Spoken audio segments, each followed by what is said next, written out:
Buenos días a todos. En este video vamos a hablar sobre la diferencia que existe entre el flujo de caja apalancado y el flujo de caja desapalancado y por qué es importante para la evaluación financiera de proyectos. Vamos a comenzar entonces con un taller. Vamos a asumir una inflación de 4%, una tasa de impuestos de 30%.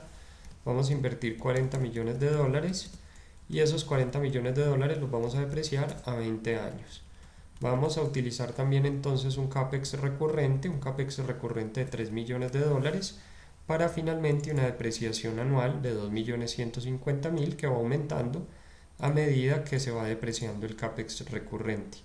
Entre la celda 3 y la celda 24 tengo la matriz de depreciación de cada uno de estos CAPEX que debe depreciarse apropiadamente.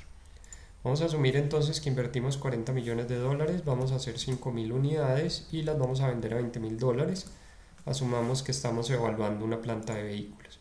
En este caso tenemos entonces una facturación por 100 millones de dólares que la vamos a comparar contra un costo variable de 14.000 dólares por unidad y unos costos fijos de 10 millones de dólares. Observen entonces que tenemos ventas por 100 millones de dólares y una contribución de 20 millones de dólares al restar 80 millones de dólares de costos. Los gastos de venta los vamos a calcular como 1% de las ventas y en gastos de administración vamos a asumir 600.000 dólares creciendo con inflación. Vamos a solicitar un crédito a 10 años. Vamos a solicitar un crédito de 60 millones de dólares. La inversión en propiedad, planta y equipo es 40, entonces vamos a solicitar algo más para tener una reserva para efectivamente el capital de trabajo que lo modelaremos más adelante. Construimos entonces el estado de resultados, ventas por 100 millones de dólares, costos por 80, 1.600.000 de gastos de administración y un EBITDA, ingresos menos costos y gastos, de 18.400.000 dólares.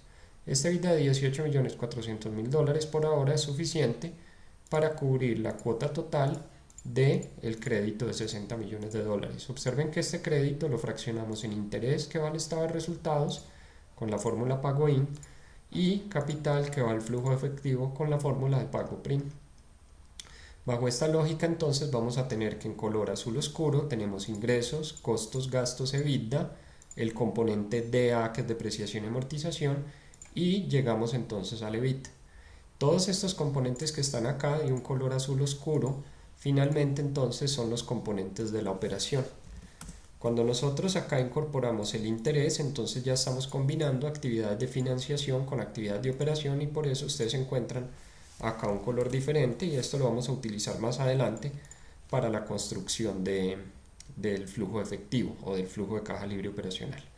Observen que el EBITDA se puede calcular de arriba hacia abajo, ingresos menos costos y gastos, o de abajo hacia arriba, que es la utilidad operacional, sumando la depreciación y la amortización, y ya es el rol del evaluador financiero de proyectos el que debe validar que estos dos resultados efectivamente coincidan. Observen que luego del EBITDA le restamos DA, esto tiene consecuencia con el nombre, Earnings Before, utilidad antes de proceder a restar ITDA, y ya restamos DA, el interés lo vamos a restar, lo tomamos de la tabla de amortización, tenemos EBT, Earnings Before Tax, tenemos el tax que es el impuesto, un 30% de la utilidad antes de impuestos EBT, y finalmente ya llegamos a la letra E que es la utilidad neta, que es un earning. Vamos a construir entonces el estado de flujo efectivo. El estado de flujo efectivo entonces vamos a partir de la utilidad neta, que ya la tenemos, del earning, y le vamos a sumar la depreciación. ¿Por qué le sumamos la depreciación? Pues porque finalmente restó en la parte superior. Al volverla a sumar, anulamos su efecto, simplemente tuvo un impacto tributario en el estado de resultados.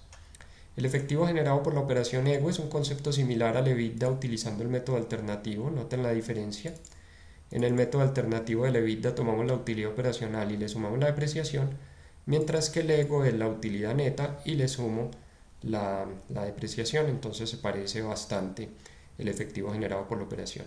Ustedes van a notar que acá operación lo incluí dentro de comillas, ¿por qué? Porque en el momento en que este subtotal parte de la utilidad neta, noten la diferencia de colores, ya no depende de la operación, ya decidió o ya dependió, corrijo, de la decisión de financiación de este proyecto sobre la cual nosotros estamos decidiendo 60 millones de dólares de deuda contra una capitalización que vamos a requerir posiblemente acá en el final. Vamos entonces al aumento de propiedad planta de equipo CAPEX. Es bien conocido que el CAPEX o la inversión en propiedad planta de equipo no es visible en el estado de resultados.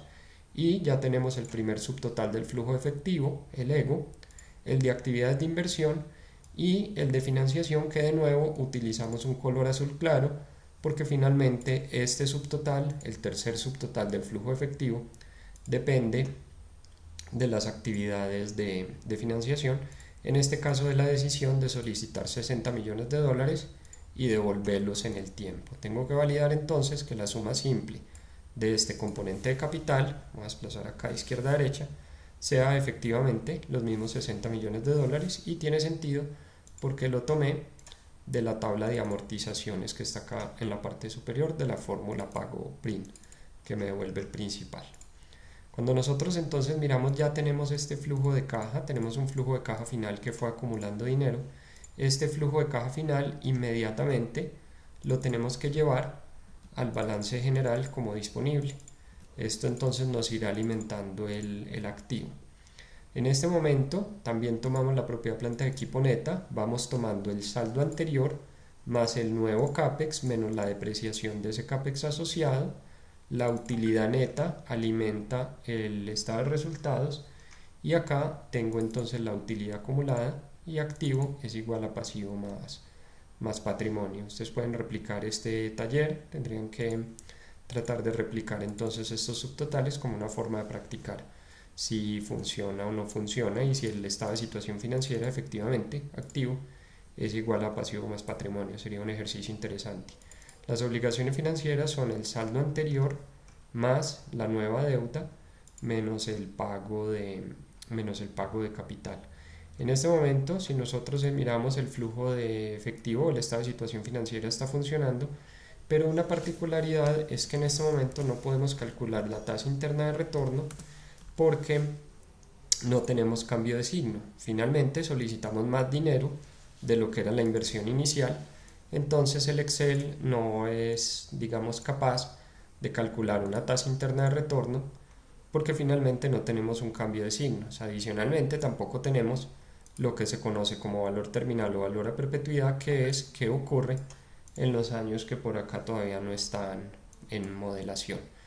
Vamos entonces a solucionar varios problemas. Primero tengo que incorporar de estos ingresos que están acá reflejados qué se quedó atrapado en cartera, qué se quedó atrapado en inventarios y cómo me financié con proveedores.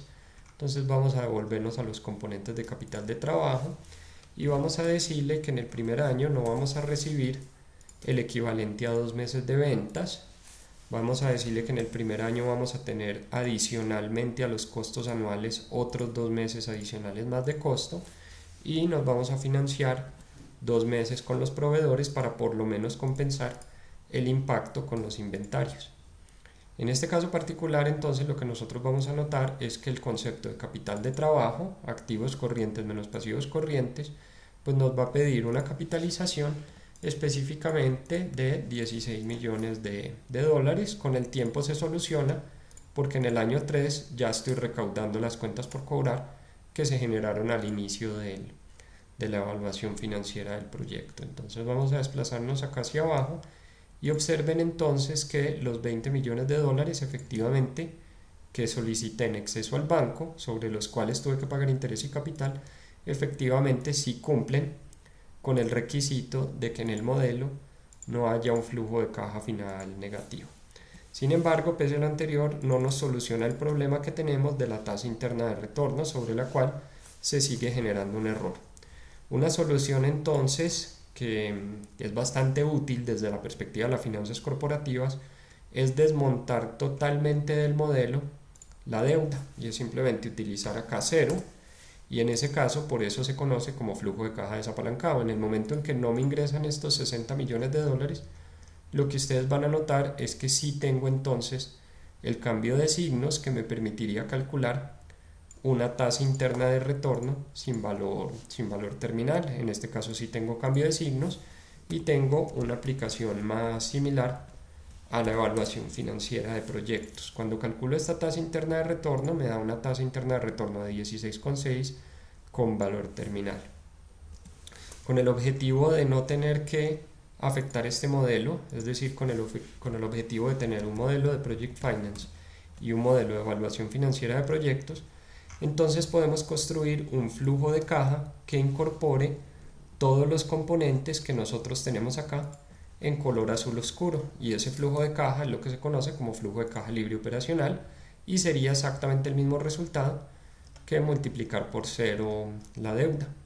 Entonces vamos a mirar acá el flujo de caja libre operacional, vamos a tomar la utilidad operativa, el componente EBIT, Before Interest and Tax, nos vamos a subir por acá, miren que es el final del que está en color azul oscuro, y vamos a calcular el máximo impuesto que este proyecto debería pagar si no tuviera intereses. Tiene sentido porque estamos tomando Earnings Before Interest and Tax, y como el I lo vamos a asumir en cero porque estamos en el flujo de caja libre operacional, pues vamos derecho a lo que se conoce como la utilidad operacional después de impuestos, WODI, o si ustedes buscan textos del profesor Damodaran, en lugar de denominarla WODI o NOPAT, Net Operating Profit After Tax, ustedes van a ver que él lo denomina como EBIT por 1 menos T, que tiene sentido porque sería exactamente el mismo resultado que este por 1 menos 30%.